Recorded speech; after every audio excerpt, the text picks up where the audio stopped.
Capítulo 17. Nubes que se acumulan.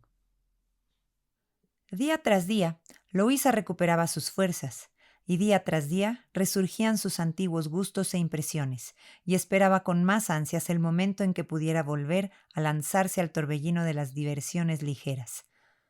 Aún era, en efecto, cortés, casi afectuosa con Clemens, y conservaba un sentimiento de gratitud por la amabilidad con que había sido cuidada durante su penosa enfermedad.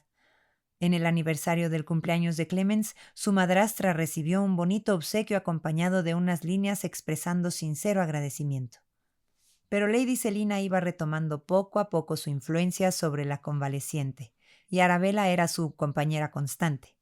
La deserción de Louisa hacia el bando enemigo era un hecho que ninguna de las dos podía tolerar. Arabella hablaba con amargura contra Clemens en presencia de su hermana, sin perdonar del todo ni siquiera la memoria del capitán Thistlewood, pero esto no tuvo otro efecto que el de incomodar a Louisa. Lady Selina actuaba con más cautela y eficacia. Poco a poco comenzó a levantar de nuevo el muro del prejuicio, que había sido barrido como por una inundación de la mente de su sobrina. No negaba el mérito de Clemens, pero lo minimizaba. Elogiaba su amabilidad, pero arrojaba sospechas sobre sus motivos y mediante muchas alusiones veladas a la conducta tan extraordinaria de la señora Effingham el día del accidente, intentaba convertir la gratitud de Louisa en un sentimiento completamente opuesto. El mundo, del cual la joven había estado separada durante su enfermedad, ejercía una atracción cada vez mayor a medida que volvía a acercarse a él. La Biblia, aunque no del todo abandonada, era a menudo dejada de lado por la novela, y las conversaciones sobre modas, un vestido nuevo o una nueva amistad eran recibidas por Louisa como un bienvenido sustituto del pensamiento serio. Su conciencia ya no estaba muerta, pero su voz se ahogaba entre otros sonidos. Los terrores que la habían angustiado se disolvían como una vista oscura que se desvanece, dando paso a tintes más brillantes, y cuando la habitación de enferma fue cambiada por el salón, Louisa pareció haber dejado atrás la mayoría de los propósitos serios y las impresiones solemnes que habían nacido solo del miedo. No contenta con sus insidiosos esfuerzos por alejar de Clemens el afecto que había ganado, Lady Selina empleó todo su arte en dificultar la sustitución de Mademoiselle Lafleur. Su propia educación, aunque no más sólida, había sido dirigida bajo principios más a la moda que la de la señora Effingham, y a Lady Selina no le resultó difícil hacerle ver incluso a su cuñado que ella estaba mucho mejor calificada que la joven madrastra para elegir una institutriz para sus hijas.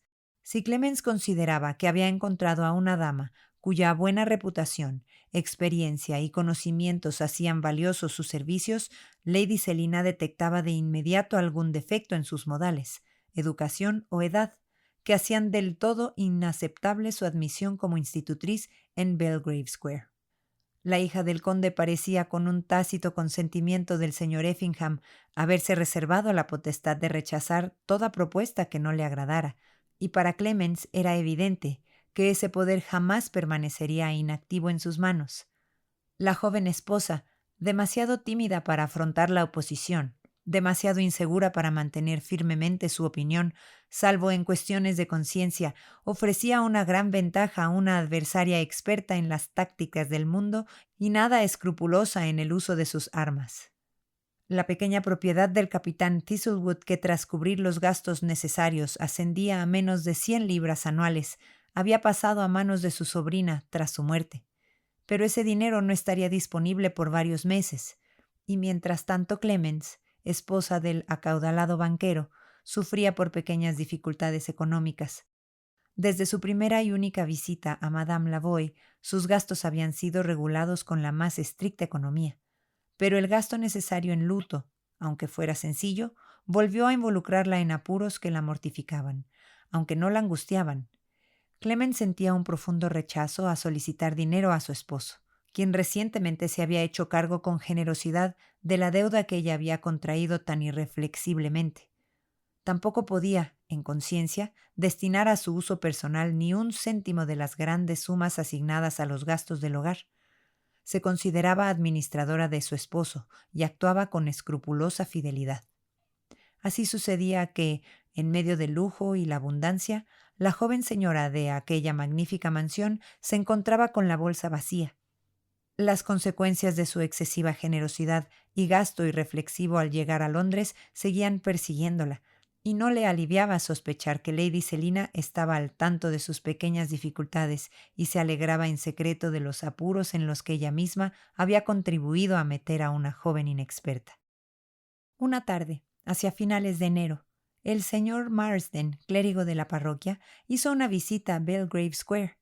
Era un hombre que servía fielmente en su vocación, y aunque su estilo pudiera ser objeto de burlas y sus sermones criticados, su carácter siempre inspiraba respeto. Lady Selina solía desplegar para él sus frases religiosas más seleccionadas. Cuando él felicitó con emoción a la pálida Louisa por haber salido del peligro y recuperarse de su enfermedad, su tía intervino con tan admirables observaciones sobre la incertidumbre de la vida y la necesidad de estar siempre preparados para la muerte, que el clérigo quedó muy impresionado con ella. En cambio, le decepcionó notar en Clemens una aparente frialdad respecto al tema. Su carácter veraz no podía aparentar aprobación por sentimientos, aunque ciertos, que sabía eran pronunciados con labios hipócritas. El propósito de la visita del señor Marsden era exponer a sus ricos feligreses las urgentes necesidades de sus pobres. El invierno era especialmente severo. Tras las fastuosas mansiones de la aristocracia, la necesidad y la enfermedad languidecían. Venía del altillo de una viuda, de las atestadas y repugnantes viviendas de los indigentes. Suplicaba por los huérfanos, por los que no tenían refugio seguro contra el frío cortante, incluso en una estación tan inclemente. Lady Selina sacudió la cabeza con pesar ante la descripción del clérigo, suspiró, sacó su monedero y extrajo de él la moneda de oro más pequeña del reino, que entregó junto con excelentes comentarios sobre el privilegio de ayudar a los pobres y la necesidad de apoyar las numerosas y valiosas instituciones creadas para su socorro. El señor Marsden hizo una reverencia y se volvió hacia la señora Effingham. Clemens sentía que el llamado del clérigo despertaba su simpatía por sus hermanos sufrientes, pero ¿qué podía hacer para demostrarlo? La dueña de aquella imponente mansión, en su lujoso salón, no podía alegar incapacidad para dar. Los ojos de Vincent estaban fijos en ella.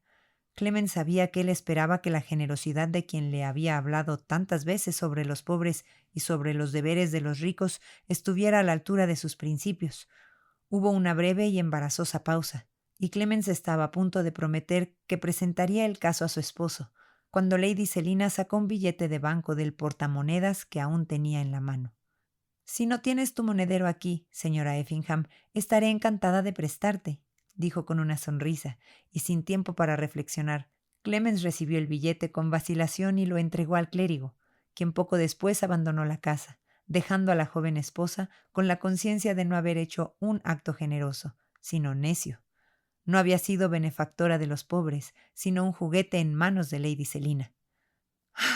«Jamás adquiriré la fuerza de decir no, y perderé este temor infantil de ofender o decepcionar», pensaba Clemens, muy disgustada consigo misma. «Estoy en deuda con Lady Selina, pero no le estaré después de esta noche. Hablaré con mi esposo con franqueza y le pediré que me adelante parte del interés que me corresponde en junio. Me esforzaré por ser mucho más prudente y vigilante con mis gastos. Dividiré los rubros y asignaré una suma fija a cada uno, para que la vanidad no invada la benevolencia, ni la ligereza me deje de nuevo sin medios para ayudar a los necesitados. Veo que la economía no es solo para quienes tienen pocos recursos. ¿Cuánta razón hay en el dicho de que todo hombre, por rico que sea, es pobre si gasta un solo chelín más de lo que posee? Clemens esperaba esa noche con más impaciencia de lo habitual el regreso de su esposo de la ciudad. Su regreso se retrasó mucho más allá de la hora acostumbrada. Sin embargo, al principio Clemens no sintió inquietud por su ausencia. Pensó que tal vez había tenido un trabajo inusual que atender, o se había demorado al encontrarse con algún amigo. El crepúsculo se transformó en noche. Se cerraron las contraventanas, se encendió la lámpara sobre la mesa y se intercambiaron muchas conjeturas sobre la tardanza del señor Effingham. «El reloj de papá debe haberse atrasado», comentó Louisa, que, envuelta en un chal y una capa de piel, ocupaba el lugar de inválida en el sofá. «Si tuviera tanta hambre como yo», exclamó Vincent, «no necesitaría reloj. Bueno, no sirve de nada seguir esperando. ¿Quién quiere jugar una partida de damas conmigo para pasar el rato? Yo no, respondió Luisa con cansancio. No tiene sentido comenzar algo que tal vez tengamos que dejar a la mitad. Las damas son el juego más aburrido del mundo, solo apto para niños, añadió Arabella. Prepara las piezas, Vincent, y veré si puedo ganarte, dijo Clemens, dejando a un lado su labor. Vincent obedeció de inmediato y comenzó la partida. Lady Selina sacó su reloj del bolsillo. Realmente estoy empezando a preocuparme, dijo decidida a contagiar su inquietud al menos a Clemens. El señor Effingham siempre es tan puntual. Espero que no haya ocurrido nada grave. Papá se ha visto muy desmejorado últimamente, observó Arabella.